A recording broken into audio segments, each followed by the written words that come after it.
Boa noite, amigos. Mais um episódio do The Dealers, sempre contando histórias da distribuição automotiva, da indústria automobilística brasileira e do mundo. Vocês sabem que eu sempre trago um convidado especial aqui e hoje não poderia ser diferente.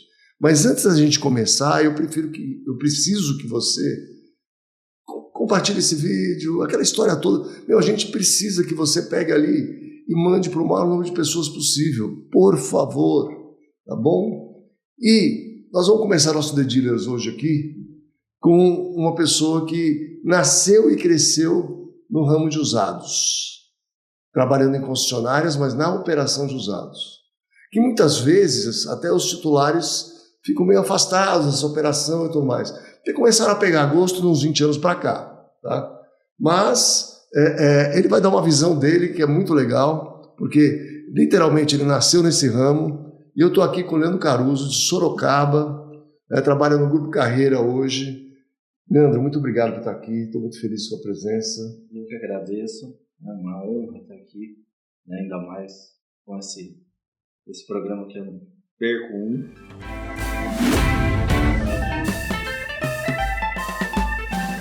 Eu nunca pensei em participar, mas eu estou realmente muito honrado de estar aqui hoje. Legal, muito obrigado.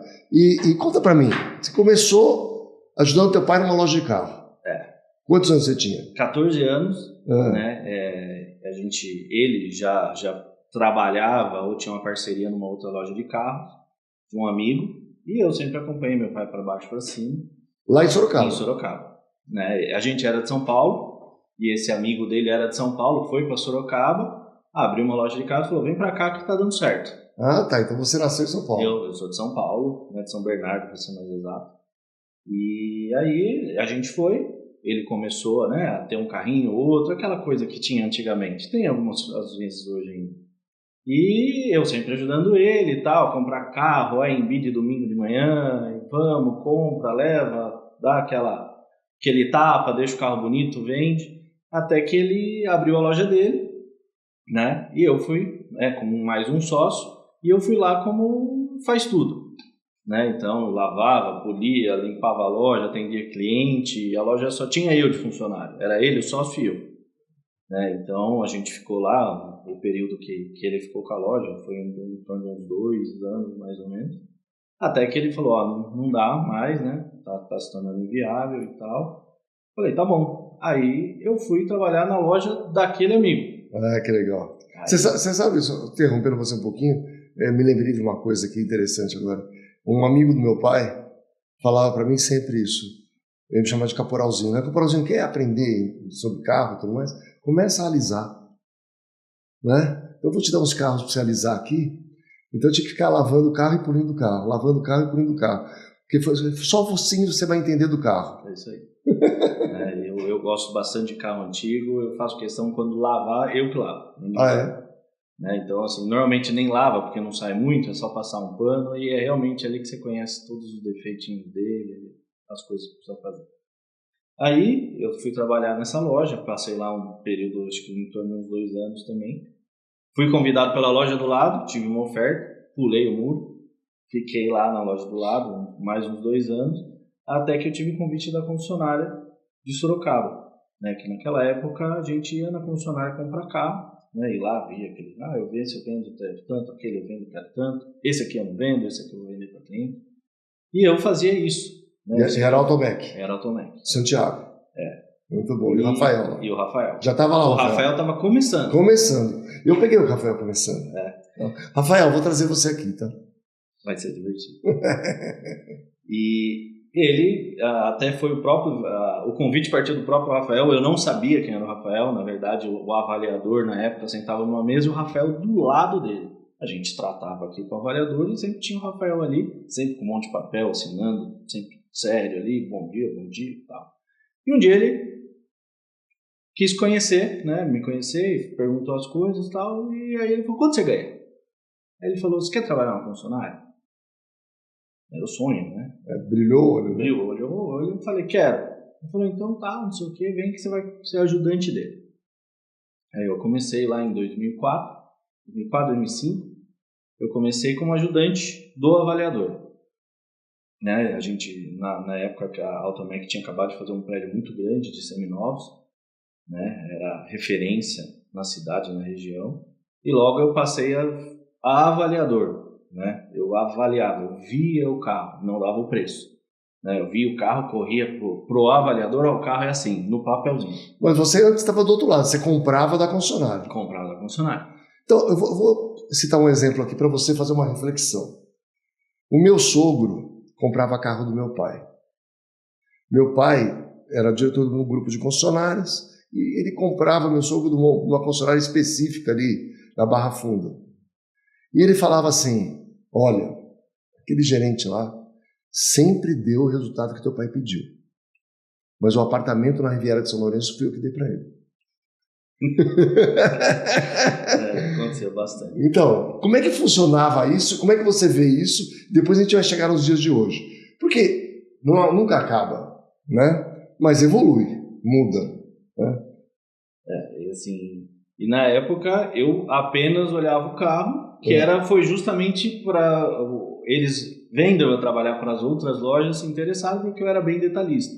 Desde criança, acompanhando meu pai de novo, ele sempre gostou de carro antigo. E carro antigo é sempre um detalhinho ou outro que muda, e ele brincava comigo, que ano que é esse carro? Aí eu ia olhar o carro. Né? Então, por exemplo, você pega do Chevrolet 49 até a década de 70, todo ano ele muda alguma coisa. Ou um para-choque, uma lanterna. Então, sempre tem um detalhe, e pelo detalhe você sabe o ano do carro.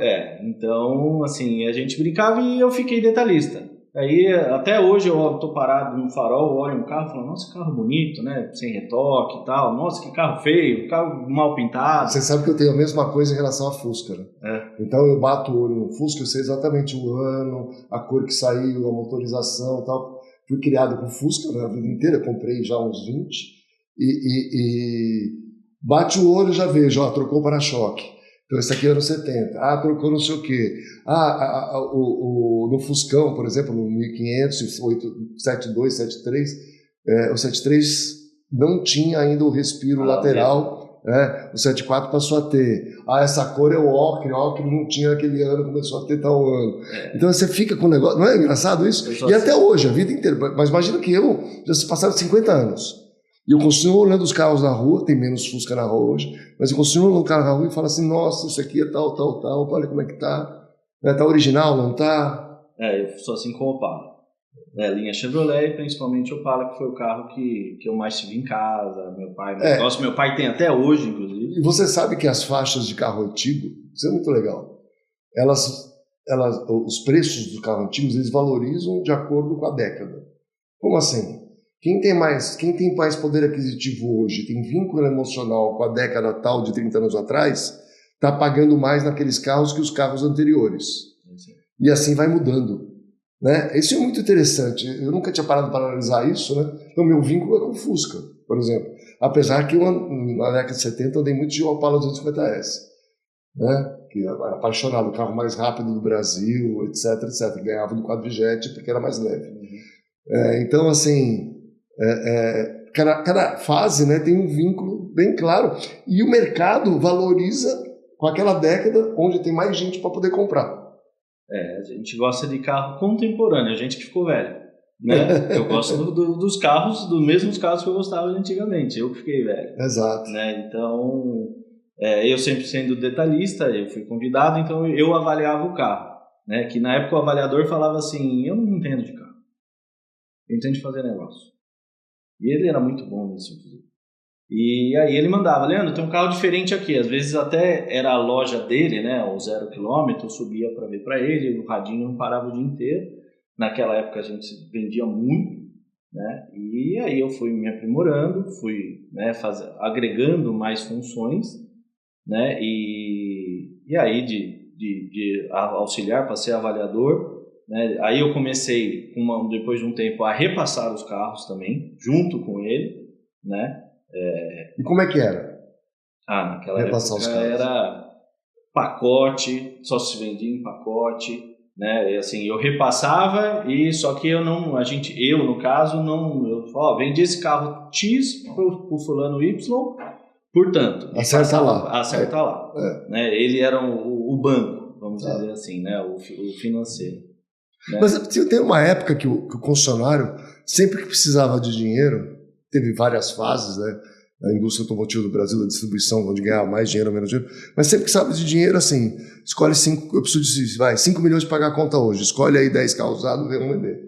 Era mais ou menos isso que acontecia muitas vezes, né? Lá nunca aconteceu isso, sempre foi bem capitalizado, então assim, era mesmo para sair do estoque, né?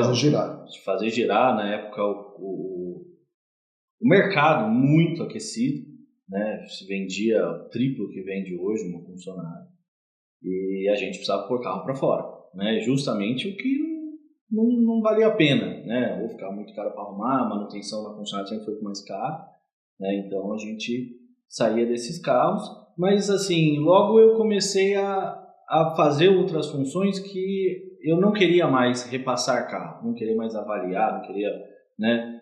Eu sempre gostei de carro, mas eu comecei a me interessar mais pela negociação, pelo financiamento e tal, e eu fui promovido a supervisor de vendas, né? Aí eu continuava avaliando, né? Mas aí eu já cuidava das vendas do varejo, né? Na época, aquele monte de folha, cada banco tinha várias tabelas, vários bancos, não tinha nada no computador. A ficha ainda era por fax. E a Chevrolet foi a primeira a implantar o F&I. Você chegou a ter um gerente de negócios que a GM mandou lá para treinar, essas coisas? Você viu isso? Não, eu não vivi. Mas já tinha um F&I então? Já tinha um F&I que só passava a ficha, né? Então, aí a negociação... Mas quem definia qual era a taxa? Era na mesa, na negociação. Eu tinha um monte de tabela, ele quer uma parcela menor. R2, R3, R4, como é que você fazia? Tinha até 23. E aí eu continuei, né, a fazer o meu trabalho, até ser promovido novamente para gerente numa loja nova, numa outra filial.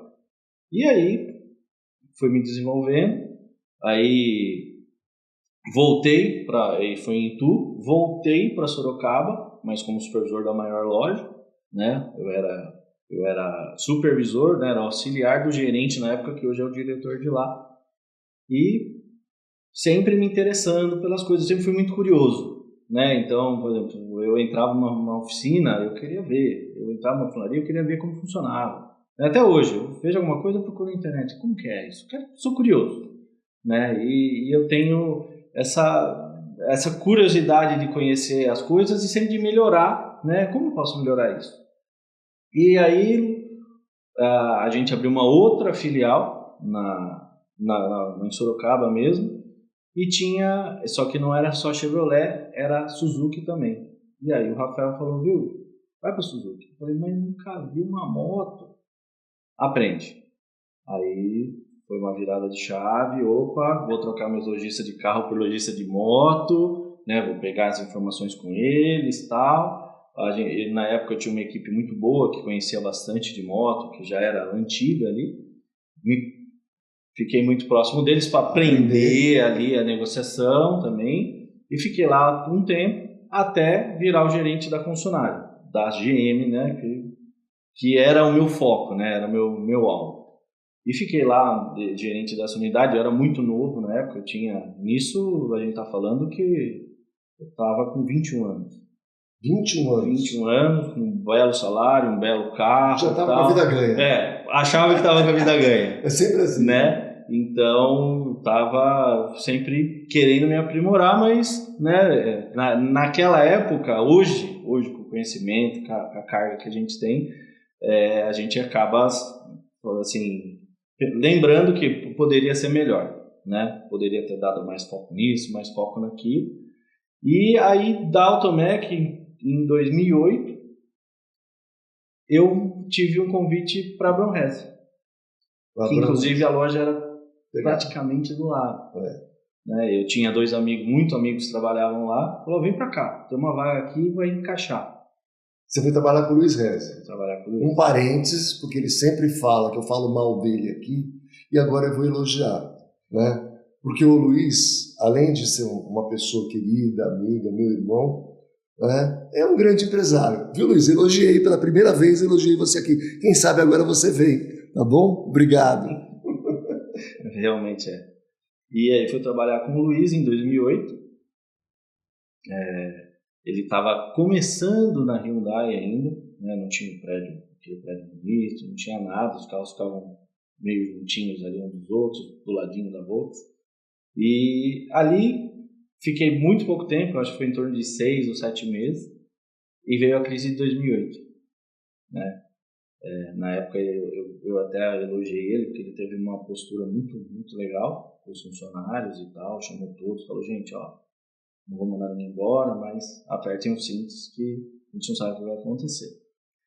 E aí, né, eu sempre comissionado, o salário já deu aquela minguada. A comissão foi para zero, quase. Foi. E eu tinha um amigo, que também do ramo, ele não é do ramo de carro, mas eu conheci através do meio, que tinha uma sucata. Se não era a maior empresa de sucata de Sorocaba, era uma das maiores. E aí, a gente conversando tudo, eu falei, então, ele falou, eu tô bombando. Eu tô precisando de alguém. Ele já, uma pessoa bem, bem rígida, né? Desconfiado de tudo, e mexia com dinheiro em espécie, porque tinha que pagar, né? Sucateiro e tal. Ele falou, vem trabalhar comigo, preciso de um cara de confiança. Aí eu falei, vou. Né? Vou trabalhar de segunda até sexta, até meio-dia. Final de semana ganho, não trabalho mais de sábado e domingo, tá tudo certo. E fui trabalhar com sucata, né? Não sucata propriamente dita, eu era o faz tudo, né? Naquela época já não existia office boy, mas fazia negociação com o banco, falava com o gerente de banco, falava com comprador de sucata, vendedor de sucata, levava dinheiro para um, levava dinheiro para outro. E assim ficou até um certo tempo, quando começou a cair também. E lá eu fiquei mais 2 anos, né, nessa empresa, né, e nisso o mercado automotivo voltou, né, a subir, e uma pessoa que trabalha no ramo até hoje, ele está como uma funcionária de Sorocaba, ele me ligou numa sexta-tarde, falou, onde você está? Falei, eu estou na minha casa, né, sexta-tarde.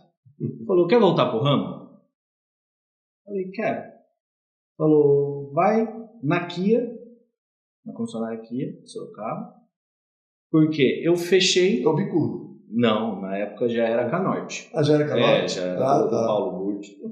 E ele falou, eu fechei, eles me chamaram para trabalhar, eu fechei com eles, mas eu desisti. E assim, eu arrumei um compromisso de pôr alguém lá que eu confio. Olha que legal. Eu tenho um compromisso lá de pôr alguém, né? Eu falei, ó, eu não vou vir. Na época, a gerente, a Débora, ficou muito decepcionada com ele. Ele falou, poxa, né, você fechou comigo, você apertou minha mão, tá? Ele falou, ó, eu vou pôr uma pessoa aí que vai fazer o mesmo trabalho. Eu fui lá, fiz uma entrevista com ela, saí contratado. Comecei na segunda. Aí eu voltei pro ramo. Aí voltou o telefone tocar sem parar, né? E lá eu tive, né? Eu fui como supervisor de usados. A Débora é uma pessoa já de São Paulo, já com uma mentalidade totalmente diferente, né? E ela se reportava o Leandro Bertoni, que hoje está no grupo Primark, e ele com uma cabeça totalmente também diferente do que eu estava acostumado a trabalhar, e nisso veio a internet. Então, porque tem 2 fases, né? Vamos pegar 3 fases. Começo do celular, depois o mercado de veículos, né? Todo mundo começou a usar Nextel, né? Porque o radinho era muito mais rápido, mais prático, etc. E depois veio a internet. E eu não vou dizer para você, veio a internet, mas só depois veio o WhatsApp. Né? É mais ou menos isso? Sim. Aí eu comecei, ele me ensinou, né? Falou, viu, aqui que é o foco. Esquece a porta vai vir de qualquer jeito, mas você tem que chamar o pessoal aqui. A porta vai entrar. Eu preciso desse cliente aqui da internet. Que é o que ele já usava em São Paulo e já tinha resultado, né? Na época a Canorte era irmã da Rumo Norte, né? Do Paulo Burti. Do Paulo. E então ele nada mais certo de fazer a mesma estratégia nas duas. Tudo bem que era uma marca diferente, mas o usado é sempre igual. E aí eu aprendi com ele, né, a posicionar, a preço, a foto, a tudo. Né? Você considera que assim, olha, uma das funções mais complicadas numa concessionária é o gerente de usados? Porque um gerente de usados tem que saber comprar e saber vender. Tem que saber, muitas vezes, tecnicamente sobre o carro. Né? E hoje é muito mais difícil, porque tem muita marca, muito modelo do carro. 4 Power Trains diferentes, tem um monte de coisa. Depois, ele tem que saber de gestão de pessoas. Porque ele tem uma equipe lá debaixo dele que tem que cuidar. Depois, ele tem que saber de marketing digital. Né? Aí, ele tem que entender da parte dos canais que ele tem de vendas, então, varejo, repasse. Não é muita coisa, porque se você pegar as outras áreas, não tem um nível de complexidade tão grande. Ou tem? Não tem. E nunca nenhuma outra área teve esse nível. Hoje piorou com esse monte de marca. Mas desde sempre já existiam outras marcas, porque o gerente de zero ele precisa saber do seu produto. E o de usado? Tem não só daquela marca, tem da marca A, B, C, D. Versões, modelos, anos, cores que vendem, cores que não vendem. Estado do carro diferente. Estado, que então, nunca é um carro usado. E estado aí tem algumas variações, porque você tem que entender estrutura e mecânica. São duas coisas distintas. Né? Exatamente. E aí? Então, é realmente uma função que quem não se procura a sempre estar se aprimorando, fica para trás. Como eu já vi vários ficarem. Né? Eu já vi vários gerentes maravilhosos de antigamente que ficaram para trás. É engraçado, porque eu comparo gerentes usados como dono de loja. Só que o dono de loja não tem uma variável que é boa, mas ao mesmo tempo é ruim. Que ele não capta na troca do zero, o dono de uma loja. Né? E o gerente usados tem que ficar ainda dialogando ou discutindo com o gerente de novos, né, muitas vezes para pagar mais ou menos naquele carro, etc. Então, às vezes, ele fica... É mais fácil a captação? Mas, ao mesmo tempo, a precificação é muito mais difícil. Né? Porque senão eu vou estar matando o carro zero. Né? Porque, assim, a porta de entrada é o carro zero. Isso. Se ele não comprar, não vende o zero e ele não vende. Então, assim, só que se ele comprar tudo a qualquer custo, ele vai ter prejuízo, ele vai ficar com o estoque inchado. Então, realmente, ele tem que ser a dança do prato, né? Ele tem que estar aqui sempre equilibrando todos os pratos, né? A venda do zero, eu preciso ajudar. Tem hora que ele vai ter que engolir alguma coisa que ele não queria, no preço que ele queria, né? Vai ter outra hora que ele vai ser ajudado também. Então, assim, justamente ele precisa ter o maior jogo de cintura da concessionária. E é complicado. E às vezes, quem está acima, às vezes não entende. Não. Não é verdade? Não. Porque, por exemplo, às vezes o mercado muda. Que acontece várias vezes no Brasil. O preço despenca, por exemplo. Você não vai conseguir mais realizar lucro naquele carro, por mais que você guarde ele. Já despencou. Você pode esperar mais uns 5 anos para ver se o mercado muda, 2 anos. Não é o caso, né? Você não vai fazer isso. Então, a atitude mais lógica seria liquidar aquele estoque o mais rápido possível, sair recomprando lá embaixo para formar um novo estoque. Não sei se você concorda com isso. Mas seria isso. Mas vai falar para o dono da concessionária que ele vai perder 1, 2 milhões aqui nesse estoque que ele tem hoje. Então, para poder ganhar lá na frente. Aí depende do dono da concessionária. Hoje eu tenho uma sorte, né? Meu patrão é uma pessoa ímpar e ele entende. Ele fala, faz o seu trabalho. Mas entendeu? Como é que na hora de assinar o prejuízo é duro, dói. Dói, mas é melhor um fim triste que uma tristeza sem fim. Exato, boa essa, hein? Vou anotar essa frase. Entendeu? Então, mas muito gerente prefere fazer o jogo e deixar lá o estoque. Aí a cobrança vai ser estoque de 90, 120, 180 dias, vai ficar no carro, mas ele segura lá, porque tá lá, não deu prejuízo. Que para mim é muito pior. É muito pior. Ele está adiando o problema. Por quê? Para sair desse carro com 200 dias, ele vai pegar um outro superfaturado. Ou pegar um carro ruim. De qualquer forma. Ele vai fazer um negócio ruim. Vai fazer um negócio ruim. Ele não resolveu o problema dele, ele trocou o problema. Exato. Aí, isso é do ser humano. Ele sabe que ele pagou errado naquele carro, ele sabe que não vale, só que ele não vai vender o carro com prejuízo, um carro que acabou de entrar. E aí ele vai pedir caro no carro. E vai segurar. E vai segurar. Daqui a pouco aquele carro que ele pegou na troca está com 200 dias. E o que ele vai fazer para resolver? Repetir a mesma coisa. E até pegar um lixo Até pegar uma sucata e vender ela sem perder. E fala, olha, não perdi. Aí você fala, não, como você não perdeu? Você está rodando 1 ano com o dinheiro sem ganhar nada. Isso é não perder?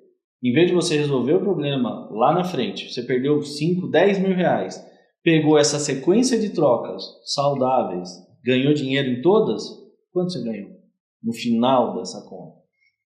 Então, hoje o meu titular ele tem a plena certeza que esse é o melhor negócio. E lembrando também que quando você guarda carro, o capital empregado no departamento de veículos usados ele é limitado. Se ele tem 100 milhões, 200 milhões, não importa. Vai chegar uma hora com 201 milhões ele vai parar. Agora você tem que vender carro, pô. Né? Então, assim, é melhor você resolver antes que você resolver quanto dá, antes que você precisa resolver. Porque quando você precisa executar, com certeza vai ser diferente, vai ser mais dolorido.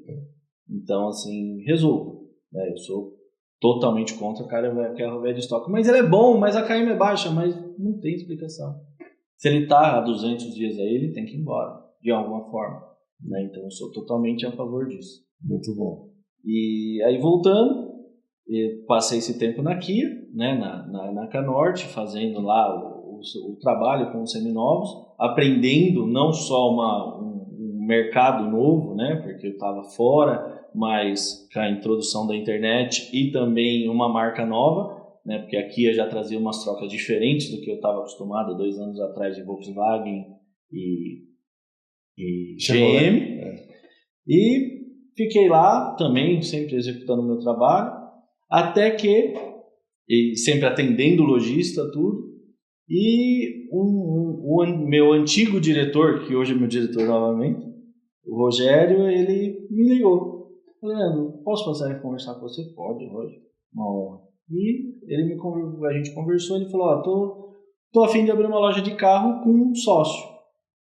E quem era o sócio dele? Uma pessoa que comprava carro comigo.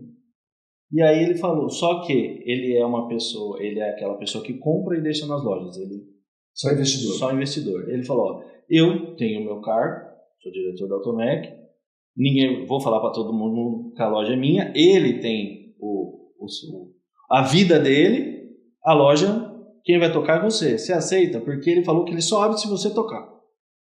Ele conhecia todo mundo de todas as concessionárias e falou que só você toca. Né? Porque confiava porque eu vendia para ele e a gente não tinha nenhum problema, né? E eu falei, vamos ver, né? Eu sempre admirei o trabalho dele, sempre gostei muito. E aí a gente foi ver até prédios e tal, até que ele falou, não deu certo, não vou misturar as coisas, né? Então eu tenho outros negócios, mas o negócio de carro é misturado com o meu negócio, então não vou misturar, mas volta para o Automec. Aí, né, fui lá, fiz entrevista, fui tudo de novo. Entrevista, psicóloga, teste, até que o Rafael me chamou na sala dele e falou, vou falar, vou ser bem sincero, pedi para fazer os testes com você, né? Queria ver como que você está hoje, né? Se qualquer coisa eu tinha falado para ela, se desse errado, para falar que eu tinha saído. Se desse certo, era para você vir aqui na minha sala. Então, se ela te mandou, é que deu certo. Quando você começa? Aí eu voltei para o Automec em 2012, né, como supervisor de vendas de usados de novo. Depois a gente abriu as Kias, né, em Itu e Jundiaí. Aí eu fui para as Kias como gerente de usados. Depois de um certo tempo, a gerente de novos foi embora, foi para outro grupo. E eu assumi a operação de novos e usados, né, na loja de Jundiaí e Itu. E continuo fazendo o meu trabalho, um dia em uma, um dia outra, meio-dia em uma, meio-dia em outra. E aí a Automec foi se aventurar no mercado de Campinas. Eu falei, opa, vamos para Campinas. Eu me ofereci, falei, deixa eu ir para Campinas.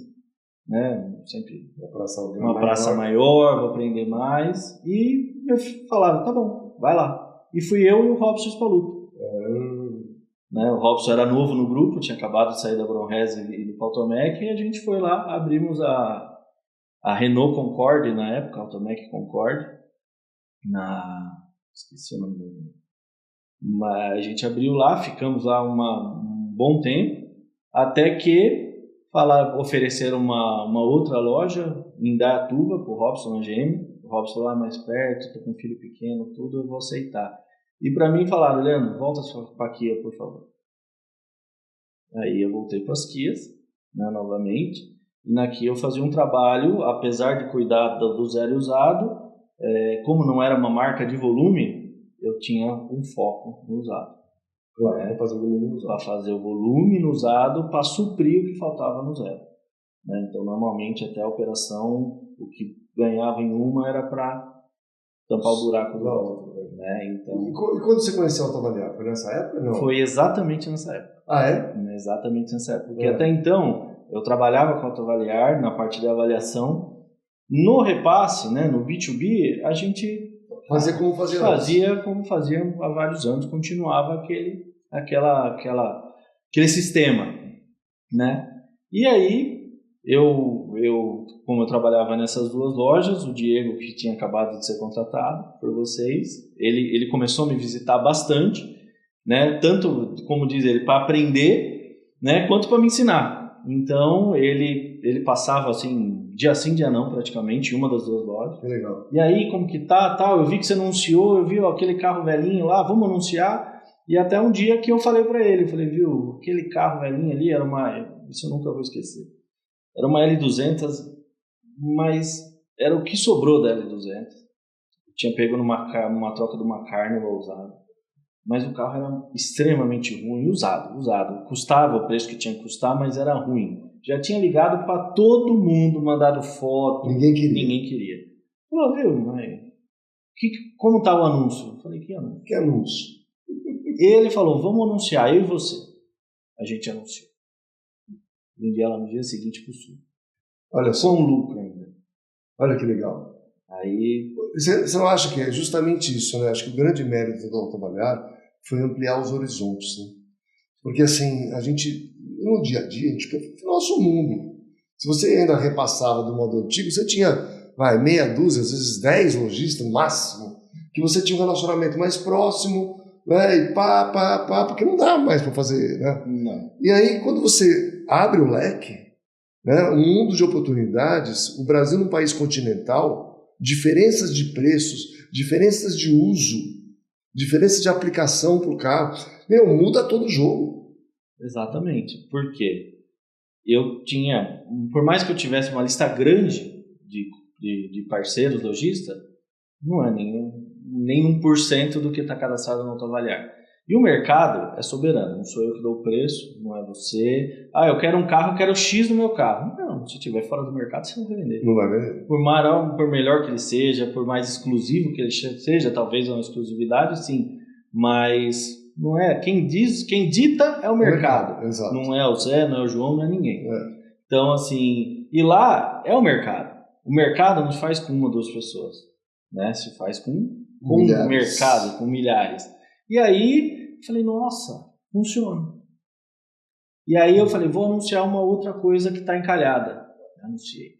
Começou a vir proposta, comecei a receber ligação. Falei, opa, né, já. Daqui a pouco eu falei, mas por que eu não faço isso com todos os carros? Eu tô lá, né, meus parceiros ficaram muito chateados. Mas eles podiam comprar também. Podiam comprar, só que eles não queriam pagar o que eu tinha de oferta lá. Claro. Então, nisso, eu passei a usar integralmente o Autoavaliar. E lá, eu tinha essa liberdade de pegar os carros premium do grupo para pôr na Kia, que é a loja mais bonita, claro, a loja e tal. E, assim, isso me trazia clientes por 0 km que eu precisava vender. Né? Por várias vezes, eu tive maior share do Brasil na Kia. Olha só. Só que maior share da Kia não é. Então, 5 carros já fazia o melhor share, né? E não pagava nenhum aluguel. Então, eu precisava fazer muito mais do que isso. Então, por exemplo, eu sempre tinha Civic e Corolla na loja e os vendedores sempre estavam instruídos. Qualquer reclamação do cliente, eu queria um mais novinho, entra dentro da loja e mostra o Cerato. Mas eu não quero. Vem aqui, senta no carro. Vou andar no carro, dá a chave. Vendi vários assim. Né? Armava a armadilha para uma coisa para vender a outra. Muito bom. Né? Então, eu sempre fiz isso e pegava né? Isso eu já comecei até um pouco mais... Você sempre trabalhou, uma perguntinha, com um vendedor separado ou junto? Ou seja, vendedor só de novos e só de usado? Ou podia vender os dois? Lá, como era uma loja pequena, uma equipe pequena, podia vender os dois. Ah. Né? Então, e o que você acha que funciona mais?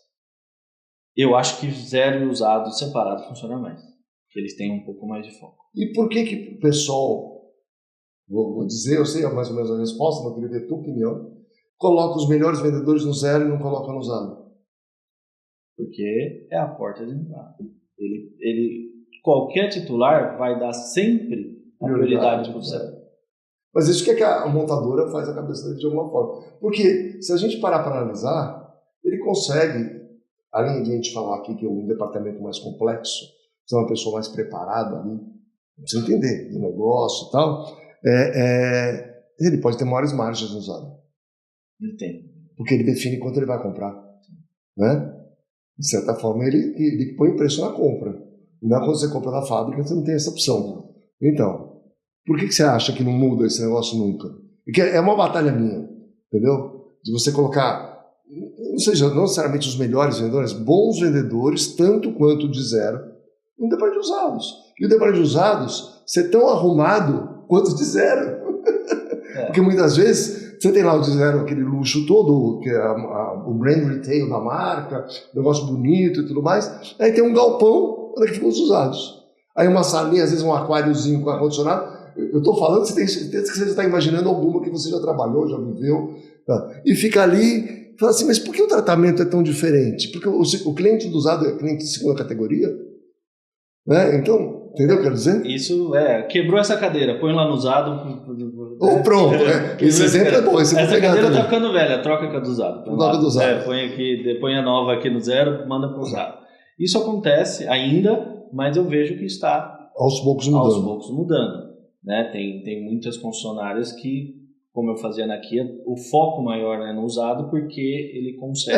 Rede Mitsubishi muito tempo foi assim também. Então normalmente as marcas com volume um pouco mais baixo, né, com share mais baixo, ela vai dar um foco, uma prioridade no usado, porque de lá vem, né, a maior receita. Porém, o zero, ele é a porta de entrada, né? Ele é a primeira engrenagem a girar. Né? Então, por mais que você seja o dono, né, você acaba sendo funcionário da marca porque você tem meta para bater. Claro. Né? Então, o dono vai pôr os melhores lá porque eu preciso bater minha meta. Né? A de usado aqui eu cuido, bato na turma, mas a de zero eu preciso Mas o dinheiro entra e sai do mesmo bolso. Isso. Né? É duro isso. Ainda é uma coisa que a gente vê que está mudando. E quando foi a virada que você teve para a mesa? Já foi na Automec? Não. Foi na Automec.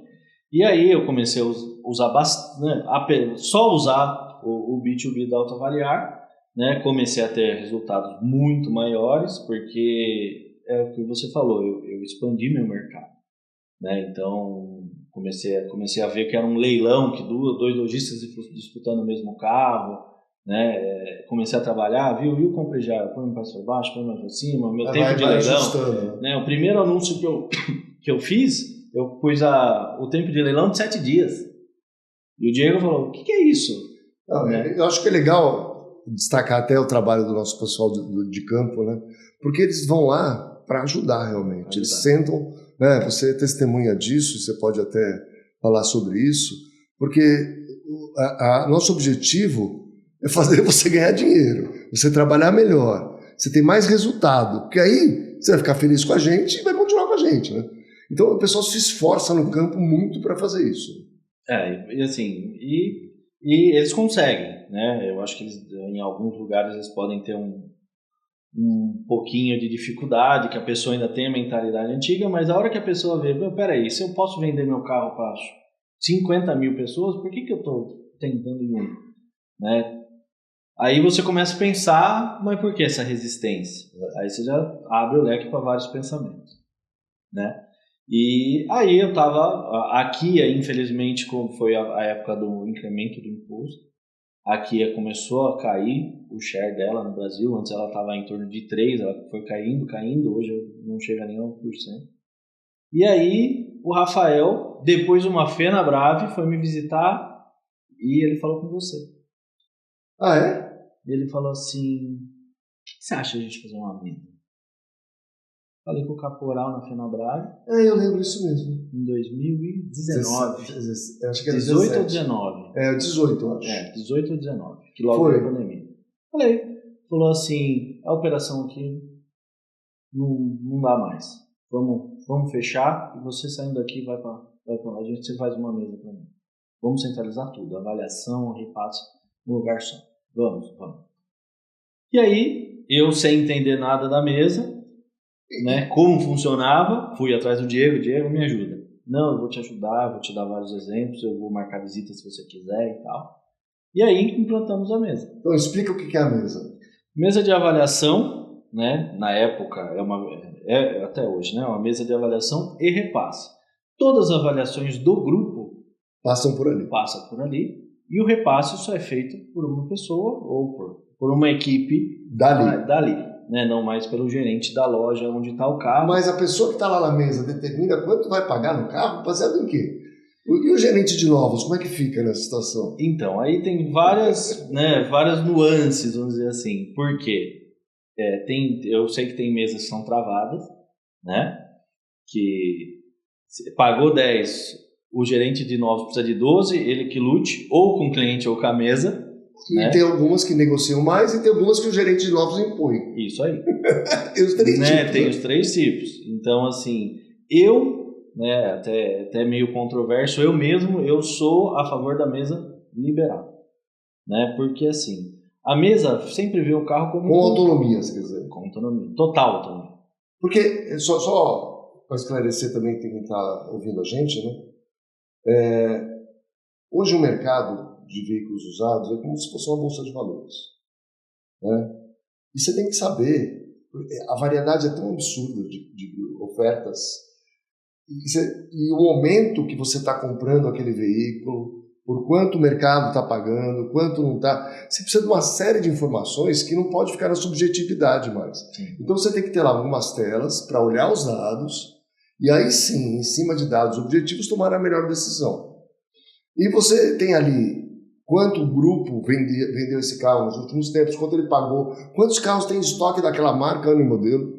Quando você faz uma avaliação na ponta, tem 4 situações, não tem?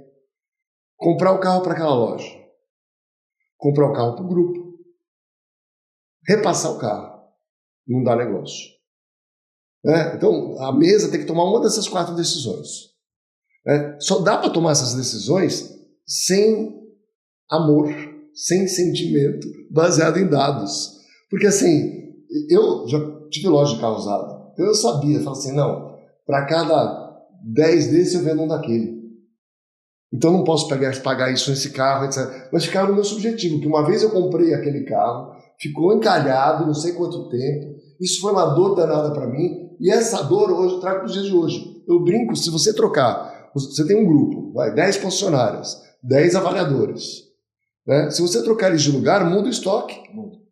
Totalmente. Mas baseado em quê? Qual é a razão? Não, daquele carro, C4 Palas, ele não compra nem a pau. Vai jogar lá nas canelas, vai matar o negócio, pronto. Não, mas é um carro. Estou dando exemplo do C4 Palas, mas pode ser qualquer um. Sim. Então, é exatamente o que eu falo. A mesa... Você concorda com o que eu falei? Concordo. O carro, para a mesa, ele é um commodity.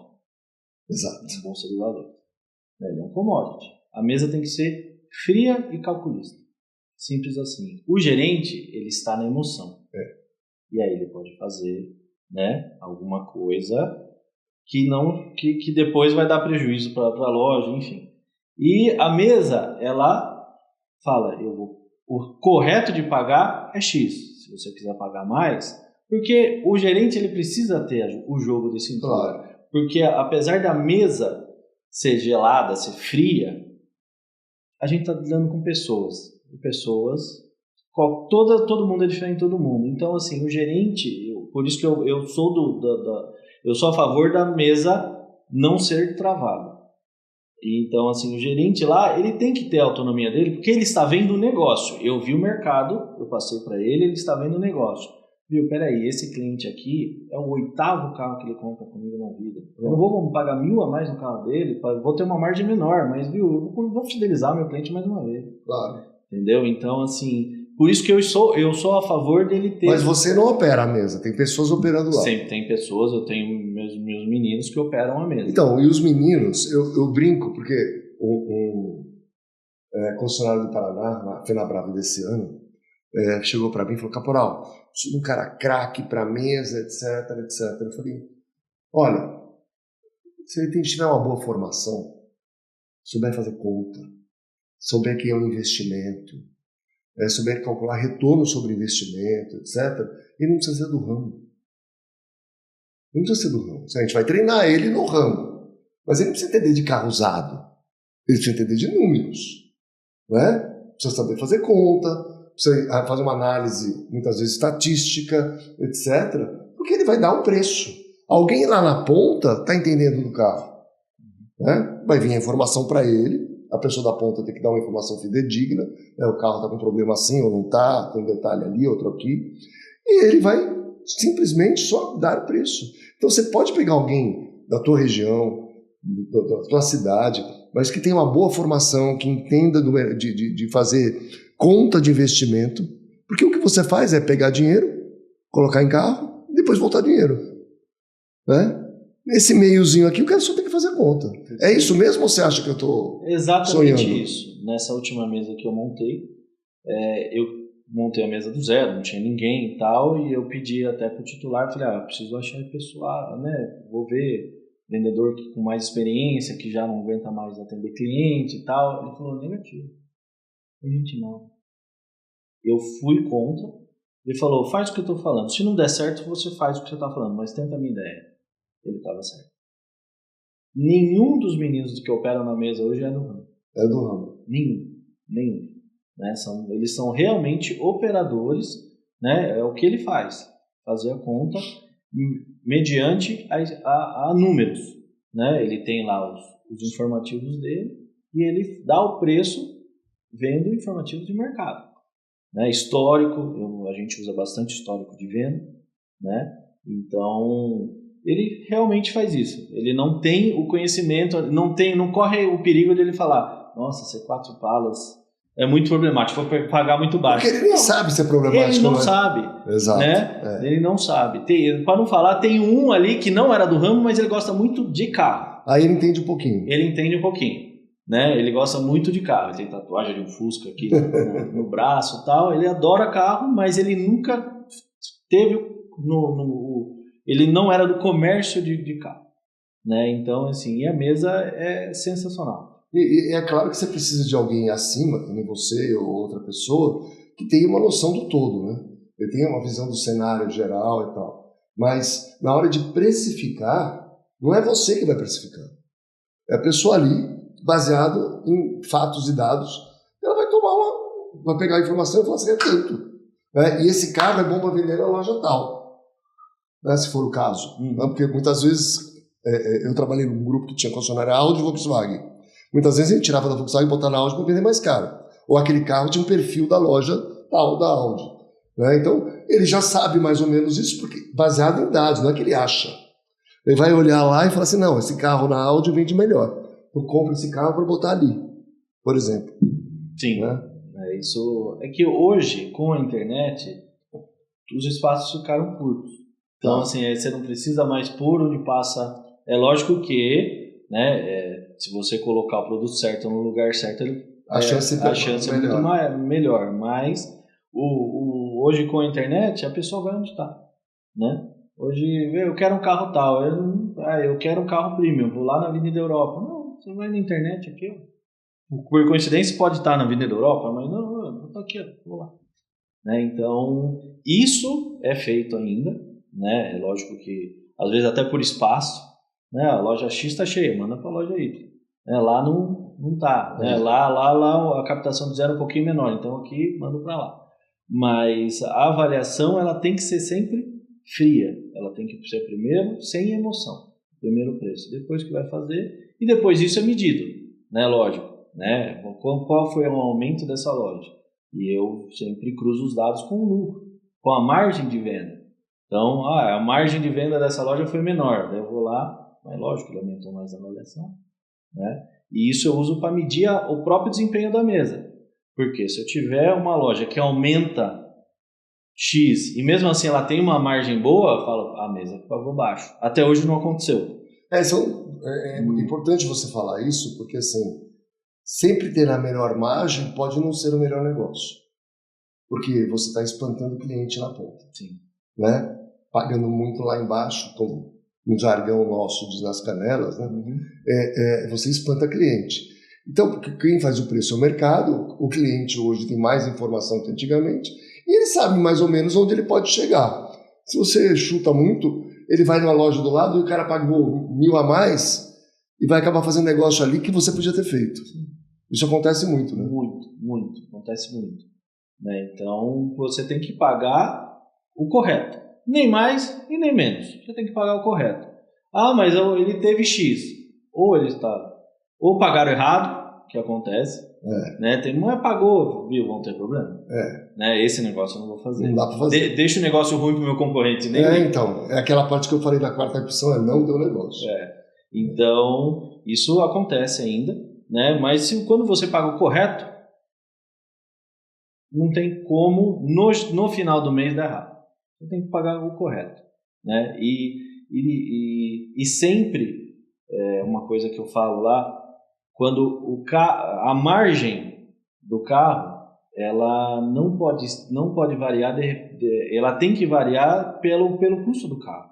Porque é normal, quando você paga mais, você pedir mais no carro. Claro. Então, assim, é normal você olhar um estoque de uma concessionária, você vê 2 carros muito parecidos, com um preço muito distante um do outro. Você pode ter certeza que o mais barato entrou mais barato. Então, mas aí eu vou dizer para você, eu tenho uma ideia. Porque assim, eu sou do tempo que você pagava num carro, dividia por 0,85 e tinha um preço de venda. Tá? Então, assim, você botava, eu quero 15% de margem em todos os carros. E tratava todos os carros como igual. Isso acontece em muitos sistemas de gestão, inclusive. Tá lá, né? 15% de margem de todo o carro. Aí você vai trabalhar em cima daquela margem. Tem carro que eu consigo pedir 25. E tem carro que eu tenho que vender abaixo de 10. Sim. O mais rápido possível. Ele não vai melhorar ali. Então, essa sensibilidade, porque a gente está falando da mesa que ela capta. Beleza, botou para dentro. Na hora de precificar a venda, como é que você faz? Então, são várias faixas que eu posso dizer, né? Então, que varia justamente de giro, tempo de giro, porque normalmente um carro que gira mais rápido eu posso ganhar menos nele, né? Ou ganhar mais, que gira mais rápido. Não, ele gira mais rápido, então eu posso pagar mais ter uma margem menor nele, porque ele vai virar mais rápido. Tá. Né? O que tem normalmente o giro um pouco maior, você trabalha com uma margem um pouco maior. Né? Então, assim, e tudo é calculado pelo carro, pelo modelo, pela quilometragem. Vamos dar um exemplo aqui, ó. Corolla XEI 2021, menos de 20 mil quilômetros. Isso, a gente precisa comprar de qualquer jeito. Isso, a gente compra de qualquer jeito. Mesmo pagando um pouco mais caro, dá para vender um pouco mais caro. Sim. Porque eu canso de ver o pessoal anunciar, o pessoal gosta de Instagram, essas coisas, vendido em menos de 2 horas. Eu falei, não dá para esperar 2 dias? Né? Não dá para segurar 2 dias e ganhar... Foi mal vendido em menos de 2 horas? Então, ganhar 2 mil a mais? Né? Porque eu vejo esse negócio, porque eu quero ver vender, sei lá, o Peugeot 208, né, em 15 minutos com uma margem lá em cima. É mais difícil. Muito mais. Então, trabalhar melhor o preço de venda, e aí a gente tem... Não sei, usa o Carinvest? Eu tenho lá. Então, o Carinvest, ele tem no Visual Price, ele dá o posicionamento do teu anúncio de acordo com a margem que você quer ter. Sim. Para você olhar, porque como você falou muito bem, quem manda é o mercado. Então, como é que esses carros estão anunciados hoje? Então, no tempo real, ele já mostra para você. Eu quero 15% de margem, tá? Ele fica posicionado aqui em 69º lugar, aqui, ó, com 15% de margem. Esse carro você tem que botar 10. Se botar 10, ele vai aparecer na frente, você vai vender mais rápido. O que você falou muito bem, assim, se eu tenho um carro ruim que eu paguei mal e precifico ele mal, eu vou pegar uma porcaria na troca. É mais fácil sair com ele mais barato. E tem outra coisa que me incomoda bastante, porque o pessoal anuncia para dar desconto, não é para vender. Porque todo mundo coloca um sobrepreço. Né? Tem um precinho a mais. Ué, não tem um preço certo? Você falou aí, tem um preço certo. Por que eu não anuncio pelo preço certo? Porque, inclusive, meu carro vai ficar melhor posicionado. Você falou, a internet, o mercado mudou, você tem internet hoje, né? Tem os portais todos, e aí existe uma disputa, não é nem de carro, é de anúncio. O cara que anuncia melhor. Anuncia melhor, tem um monte de coisa que ele pode fazer no anúncio, como imagem, as fotos, vídeo, descrição, mas uma coisa que importa bastante são os números, né?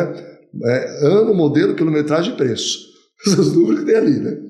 Aí, isso daí vai determinar como ele vai se posicionar e tudo mais. O que você acha de tudo que eu falei aqui? Isso de sempre dar um desconto, eu acho que isso não é do mercado de carros, isso é do brasileiro. Então eu já posso te afirmar, no mundo inteiro. Então, poucos lugares que os caras conseguiram romper, e não é por questão do local, é assim, um cara que impôs e fala assim, aqui é preço único. O preço que eu estou anunciando é o preço que o mercado faz. Então é o preço. Compra, se não quer, procura outro que te agrade. Que te agrade. Mas no Brasil, a gente teve agora o início de várias marcas chinesas que vieram com preços arrasadores e não tiveram, não tracionaram no primeiro momento. Porque você chegava na loja, não tinha desconto, não tinha nada. Enquanto na outra marca tinha bônus trade-in, tinha desconto, tinha taxa, e aí o que eu via? Mas a gente tem preço, realmente. O preço deles já era sensacional. E aí eu vi que agora elas aumentaram um pouco o preço e estão dando desconto. Estão dando bônus trade-in. Estacionário. Então é o mercado, é o brasileiro que ele fica satisfeito em não fazer um bom negócio, em ter um desconto. Para ele, o bom negócio é falar, o carro era 10, eu paguei 9. Mas aí, não é quanto eu saio desse para pular para esse? Essa é a diferença que importa? Não seria isso? Então, mas aí que tá. A diferença que eu te pedi é 10. Você fica satisfeito se eu fizer 9. Se o 10 tá bom para você, se o 10, pô, não, mas faz 9.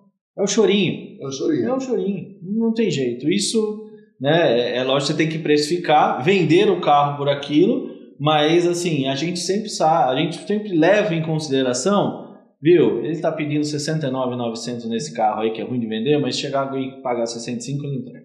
Então, isso mata o e-commerce de veículo, concorda? Ninguém vai comprar carro pela internet, eu digo pela internet, é sem falar com ninguém.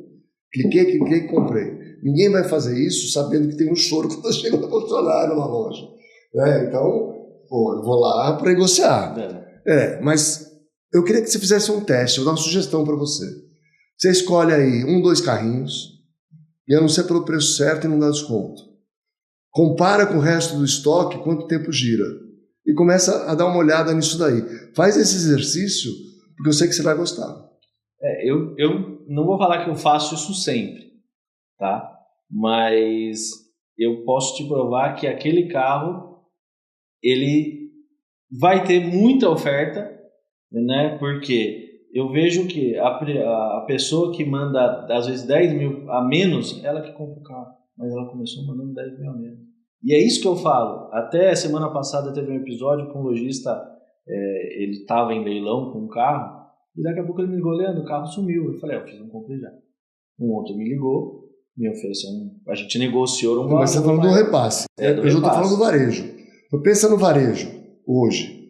Eu tenho lá, pegar os portais, Webmotos, OLX, não importa.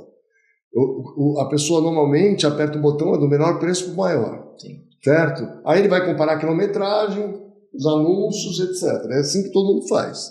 Né? Na hora que ele começa a comparar que você tem um carro bom, com quilometragem boa, etc, com um preço abaixo do resto, ele pode ter uma dúvida, tem coisa aí, ele pode achar. Né? Ou ele fala assim, não, quero pagar para ver, quero ver esse carro. Entendeu? Então eu acho assim, que o posicionamento do anúncio hoje ele é matador. Principalmente, inclusive, quando você determina as faixas, né? Acima de 100, abaixo de 80, abaixo... Porque existem os filtros todos.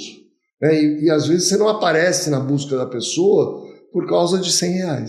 Porque estava lá, 30 mil e ela está procurando 29.900, até 30, não apareceu de 30. Sei lá, estou jogando aqui para a gente pensar e refletir.